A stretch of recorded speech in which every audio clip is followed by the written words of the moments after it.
Des villes en feu sous des prières, des mains levées, des yeux fermés. Pendant qu'un enfant tombe en poussière, on ose encore dire c'est la destinée. On parle pétrole, frontières, puissance, mais sous les mots froids, qu'est-ce qu'on voit? Des hommes qui lisent dans la souffrance le signe d'un sauveur qu'ils attendent déjà. Mais combien de morts pour nourrir leur vision? Combien de corps pour servir leur religion?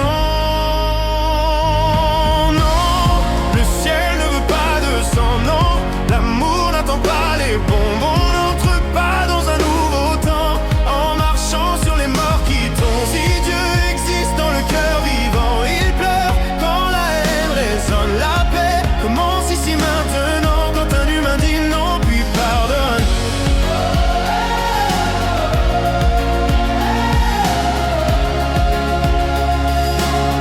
Quand un humain dit non puis pardonne.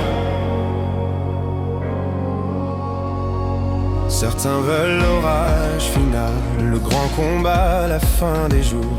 Ils nomment sacré la peur brutale, ils mettent du feu dans les mots d'amour. Mais la lumière ne naît pas des cendres, ni la conscience d'un champ de ruines. Aucun messie ne devrait descendre sur des enfants brisés par les doctrines. L'humanité n'a pas besoin d'Armageddon pour se lever, elle a besoin de compassion.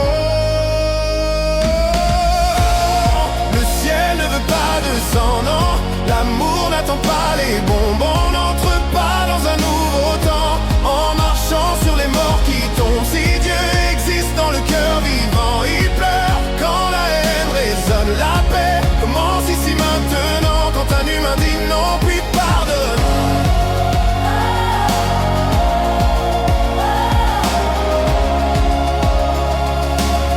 Quand un humain dit non puis pardonne. Résister, ce n'est pas frapper, c'est rester humain dans la tempête. C'est rire encore, c'est refuser de donner son âme à la peur qui guette. Aimer, penser, tendre la main, ne pas tuer au nom d'un livre. Le vrai miracle, le vrai chemin, c'est de choisir la paix pour vivre.